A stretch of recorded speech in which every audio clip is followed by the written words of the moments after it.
Good morning, everybody. Happy Monday to you. It is 10 o'clock, and that means it's time for Tim with Tim. My name is Tim Harris. I'm pastor at Woodburn Baptist Church, and this is what we do Monday through Friday. We just take 10 minutes together and go verse by verse through the Word of God. I have a group of you who join me live most days, and I love you for that so much. I know that you could do any number of things with your time, but the fact that you choose to spend this time in the Word together with me is just terrific. Thank you, thank you, thank you. The rest of you, most of you who join us sometime later in the day, at night, on the weekend, when you binge watch all of it, it's all good. It's all good. You're in the Word too, and you're with us, and it's just kind of a good little community we got going here. I love it. We're in Daniel chapter 6, verses 19 to 28. Y'all, we left Daniel in the lion's den all weekend long. What were we thinking?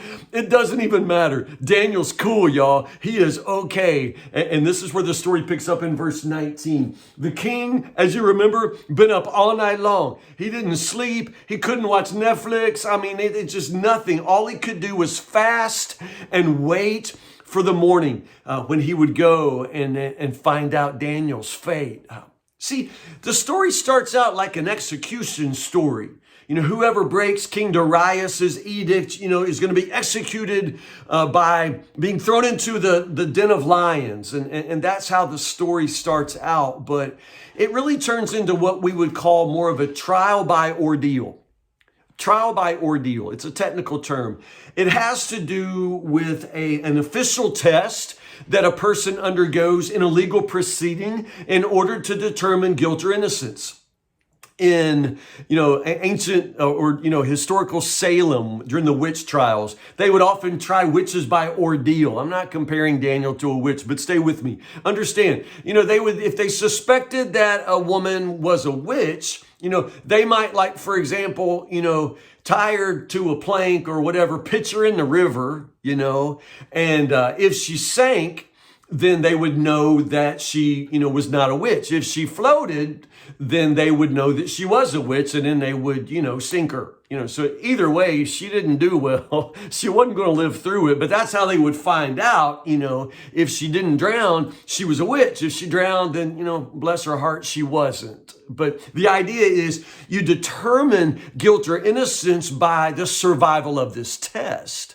And so for Daniel, this night in the lion's den becomes a trial by ordeal.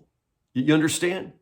In this whole story, Daniel hasn't spoken a word. He didn't say a word up until this morning when King Darius says, "Hey, Daniel," Daniel hasn't spoken a word to anybody but his God. Do you see that? Like, there's no argument. There is no protest that this law is dumb, that this law is not right, it's unjust. And there's no, personal defense. Personally, I'd be calling Flora Templeton Stewart. I'd be getting me a lawyer, mounting a defense. Man, they'd be hearing my mouth all the way into the lion's den. But Daniel hasn't spoken a word to anybody but his God. And it is his God who alone holds his life in his hand. And it is Daniel's God, you understand, who ends up judging him righteously. And for that reason, Daniel survives the trial by ordeal. Now, recognize, Daniel hasn't been faithful because, at first, he thinks that's going to keep him alive. That's not the point. Daniel probably fully expected to die in the lion's den. I would.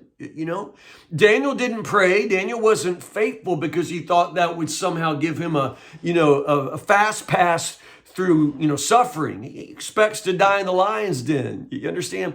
Daniel is not faithful because he thinks that will keep him alive. Daniel is faithful because he knows God and he knows who God is. And knowing who God is, he's never going to deny God. You see that?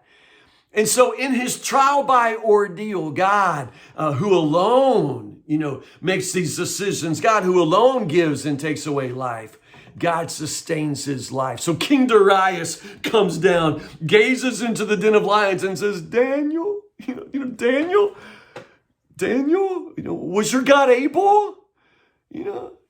Daniel, shouts to the bottom of the den. You bet he was. Good morning, King Darius. Long live the king. it's just so good. It's just so good. Now, of course, you understand that your life itself is a kind of trial by ordeal. You ever got one of those Whitman samplers of chocolate? You know, like I kind of like those. I kind of also don't like them because they all look alike to me. Like all of those, pieces of chocolate candy, they all look alike. And some of them I don't like. Personally, I don't like any of the ones with that white, stuff, like creamy stuff, looks like Preparation 8. Like, I don't eat those. But I like the caramel, the regular candies. I don't want the creamy, the pinky, coconutty kind of stuff. I just want nougat or whatever. I need to know what's inside that. But, the only way to know, this is why you don't want to share a box of Whitman's chocolates with me, because the only way I know how to, find out what's in them is, I'm going to squeeze them. I'm going to squeeze them. I'm going to squeeze them and see what comes out. And if a Preparation H comes out, I'm leaving that one for you. If it's good stuff, man, I will eat that one. The point is, the only way to know what's inside one of those pieces of chocolate is to squeeze it. And so in your life, the only way, to really know what's inside is for life to squeeze you. And so sometimes understand God's going to allow you to be squeezed. Your life is a trial by ordeal, I'm saying. And you're going to face lions. They won't be the same lions that I face.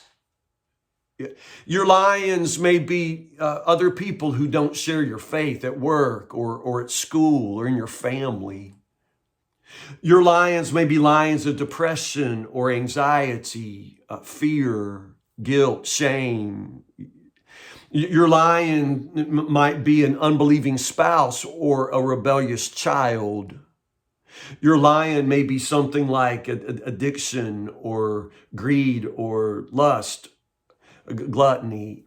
I don't know. All I know is our lives are this ordeal. It's a trial by ordeal. And so the question for you today becomes, how are you going to face your lions? How are you going to endure the ordeal of life, especially when life begins to squeeze you? Well, the only real answer that's forthcoming, the only way to survive the lions then, so to speak, is the lesson we learned from Daniel. You survive the trial by ordeal just by being obedient and trusting your life in the hands of God, and knowing that even if he doesn't save you from the den of lions, still, you know who God is. And because you know who God is, you're going to obey him until you die, trusting him in life and in death. Understand what I'm saying? Your life is a kind of trial by ordeal. You got lions to face too. You face them with quiet faithfulness, trust, and obedience, just like Daniel. And so as it turns out, this lesson all the way through the book of Daniel, it just continues to repeat, is that, we all have to learn the same lesson, that the Most High God rules and reigns, and he is the one who lifts up kingdoms and casts them back down. He gives power. He gives, privilege to those that he chooses. God is the Most High God. And it's the lesson here as well. And it's the lesson that Daniel's enemies learned the hard way, because as it turns out, the trap that they laid for Daniel is the very trap that they themselves are eventually, devoured, and they themselves are thrown into the den of lions. King Darius passes a new irreversible law.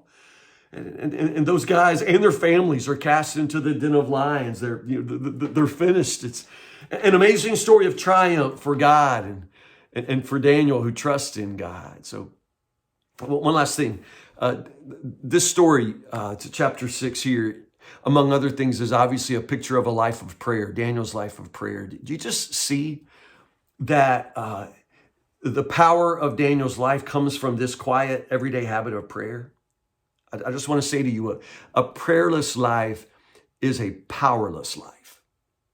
And perhaps the reason why you feel like in your life, in your spiritual life, in all of your habits, you have no power, perhaps it's because you haven't yet discovered the power of prayer. A prayerless life is a powerless life. And then one more thing, don't ever forget just the power of quiet, everyday faithfulness. Daniel is quiet, faithful every single day, and there is great power in that. That's it for today. Pick up there tomorrow. Chapter 7, verses 1 to 28. We're going to get into the prophecy part of Daniel now. For those of you who love that, I got you. Daniel chapter 7, verses 1 to 28 for tomorrow. Enjoy your Monday, and I'll see you in the morning, Lord willing, 10 o'clock for 10 with Tim. I love you guys.